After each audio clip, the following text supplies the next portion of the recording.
या फिर उसके बाद एक एक्ट पास होता है, इसे म्यूनिसिपल एक्ट 1884 कहा जाता है। इस एक्ट ने जो लोकल बॉडीज़ थी, लोकल गवर्नमेंट्स थी, उसके बारे में ब्रिटिश गवर्नमेंट को सोचने के लिए, अंग्रेज़ी गवर्नमेंट को सोचने के लिए मजबूर कर दिया था। उन्होंने काफ़ी ज़्यादा बदलाव किए इस एक्ट के थ्रू। जैसे कि यहाँ पर नगर पालिका हैं, उनमें 2/3 मेंबर जो प्रत्यक्ष चुनाव होते हैं उसके द्वारा चुने जाएंगे। 2/3 मतलब कि मान लो कि 75 मेंबर्स हैं, 75 मेंबर्स में से उसका 2/3 मतलब 50 मेंबर्स हो गए, 50 समथिंग 100 में 66 मेंबर हो गए। वो मेंबर 66 जो है प्रत्यक्ष चुनाव मतलब सीधा चुनाव के द्वारा चुने जाएंगे, जो कि डेमोक्रेसी प्रणाली की डेमोक्रेसी तरीका है इलेक्शन का।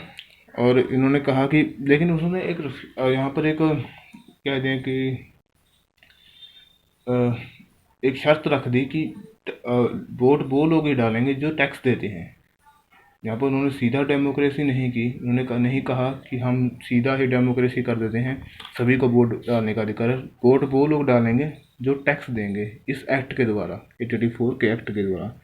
और उन्होंने कहा कि जो यहाँ पर जो यानी कि प्रेसिडेंट और वाइस प्रेसिडेंट होंगे उसके नगर निगम के, लोकल बॉडीज़ के, वो उनके ओहदे हैं वो गैर सरकारी मेंबर होंगे, यानी कि वो अब वो मेंबर होंगे जो कि गवर्नमेंट जॉब पर नहीं है। मोस्टली इंडियंस हो सकते हैं या सर्विस मैन भी हो सकते हैं, लेकिन वो गवर्नमेंट जॉब पर ना हो।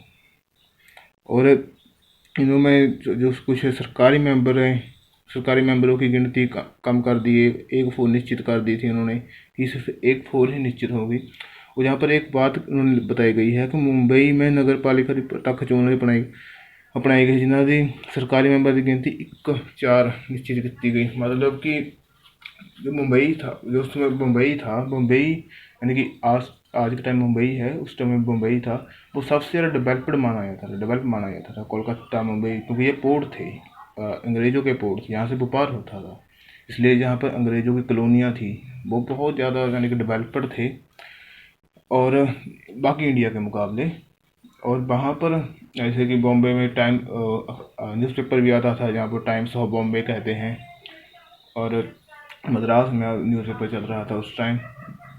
और जहाँ पर अगर इस तरह हो रहा है, मतलब जहाँ पर इलेक्शन हो रही है जो डायरेक्टली हो रही है, और एक चौथाई मेंबर जो गवर्नमेंट्स के उन्होंने नियुक्त किए हैं, जो 1/4 मतलब कि 100 में से 25 मेंबर सरकारी नियुक्त कर दिए गए हैं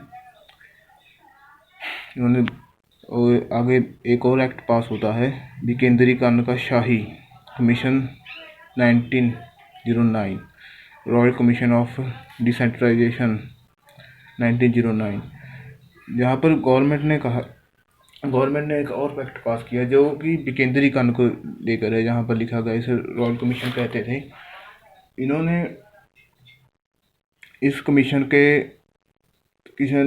का जो मेन काम था कि एक्ट नहीं था, वैसे कमीशन है, एक्ट नहीं है, सॉरी, ये कमीशन है 19 विकेंद्रीकरण द कमीशन। विकेंद्रीकरण मतलब डिसेंट्रलाइजेशन मतलब शक्तियों को डिसेंट्रलाइज करना। इसका मेन काम था कि जो मतलब कि पुराना है उसे पहले निरीक्षण करना कि कहाँ पर कमी रह गई, जो मतलब लोकल बॉडीज़ हैं कहाँ पर कमी रह गई। इन्होंने जो आके पहले शहरी क्षेत्र के जो शहरी अर्बन एरिया हैं उसके साथ साथ रूरल एरिया पर भी ध्यान दिया, और इन्होंने आकर कुछ मतलब कि कमियां भी निकाली, रिपोर्ट पेश की लोकल गवर्नमेंट्स की, वो इनकी फेलियर क्यों हैं उनके लिए एक रिपोर्ट पेश करते हैं। और जहाँ पर ये उसकी रिपोर्ट्स में अपने एक्सप्लेन करते हैं जो चोन प्रणाली ना अपनाना, मतलब कि एक चोन प्रणाली है जो कि ज़्यादा अच्छी चोन प्रणाली को वो नहीं अपना रहे। वित्तीय साधनाधिकार मतलब कि फाइनेंशियल जो सोर्स हैं उनके पास वो भी कम है।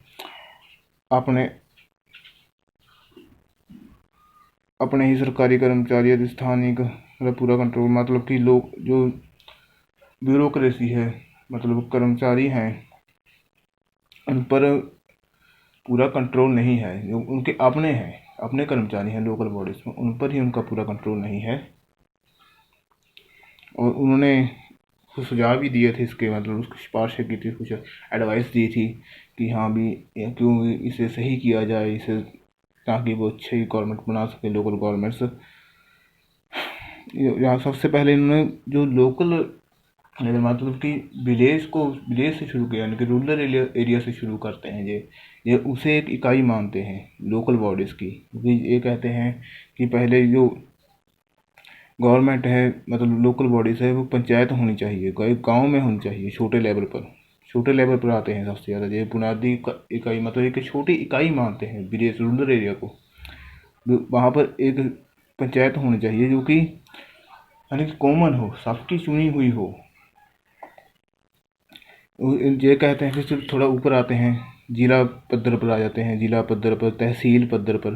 तहसील पर जो तहसील बोर्ड है, तुलुक बोर्ड को जो इस्टेब्लिश करने की बात कहते हैं। जिला पद्धर जिला बोर्ड को इस्टेब्लिश करने की बात कहते हैं। और ये कहते हैं कि जो उसके मेंबर होंगे बोर्ड के, वो गांव के जो पंचायत होगी उसके द्वारा ही चुने जाए, उसके मेंबर्स के द्वारा ही चुने जाए। और उन्होंने उन बोर्ड्स की जो पावर्स हैं उसको बढ़ाने की भी बात कर रहे हैं ये। और ये कहते हैं कि जो अर्बन एरिया है उसमें नगर पालिका होनी चाहिए। वो आज भी आप देख सकते हैं नगर पालिका, नगर निगम होते हैं। और जो छोटे अर्बन एरिया हैं वहाँ पर नगर पंचायत कायम, वो आज भी है। कुछ छोटे अर्बन एरियाज हैं इंडिया, जहाँ पर भी हैं कुछ छोटे अर्बन एरिया, वहाँ पर नगर पंचायत है और नगर पालिका भी है। आमतौर पर देखा जाता है नगर निगम भी है वैसे कुछ जो जनसंख्या के आधार पर रखा जाता है। पटियाला में जाओ वहाँ पर नगर निगम है, रायपुरा जाओ वहाँ पर नगर पंचायत, नगर पालिका है। इस तरह जहाँ पर होता है, उन्होंने ये सिस्टम उन्होंने इस्टेब्लिश किया था, उन्होंने सिफारिश दी थी। और उन्होंने ये भी कहा था कि उन्हें टैक्स, उनकी शक्तियों को, जो उनकी पावर्स है उनको ज़्यादा बढ़ा दिया जाए। और उसके बाद ये कहते हैं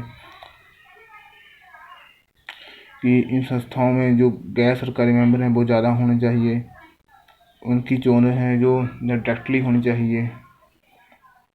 लेकिन इसके साथ ये भी कहते हैं जो जिला है, जो तालुक बोर्ड हैं, तहसील पद्धर पर बोर्ड हैं, उनको उनके लिए अप्रत्यक्ष चुनाव प्रणाली अपनानी चाहिए। वो प्रत्यक्ष नहीं होना चाहिए, डायरेक्टली उन्हें नहीं चुनना चाहिए, अप्रत्यक्ष चुनना चाहिए, मतलब इनडायरेक्टली चुनना चाहिए। जैसे कि हम प्रेसिडेंट को चुनते हैं, हम इनडायरेक्टली चुनते हैं प्रेसिडेंट को, उसी तरह जो कह रहे हैं कि उन्हें भी अप्रत्यक्ष चुनना चाहिए, लेकिन डायरेक्टली नहीं चुनना चाहिए वहाँ पर उनके मेंबर्स को।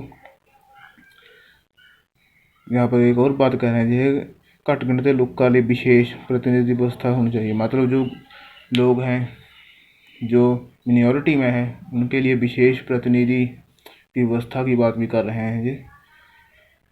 पिंडू की तरह नगर पालिका ਨੂੰ भी प्रभावित सकते हैं, जो कि जो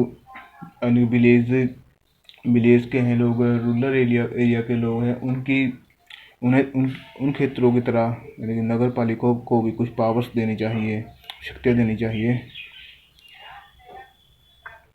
और ये कह रहे हैं कि स्थानिक शासन की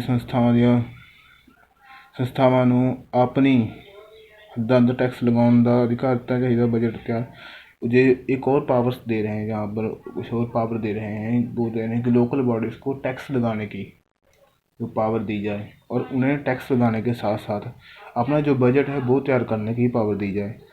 और जहाँ पर एक नेक्स्ट पॉइंट पर लिखा गया है, स्थानीय संस्था कर्मचारियों पर कंट्रोल अधिकार दिता जाए।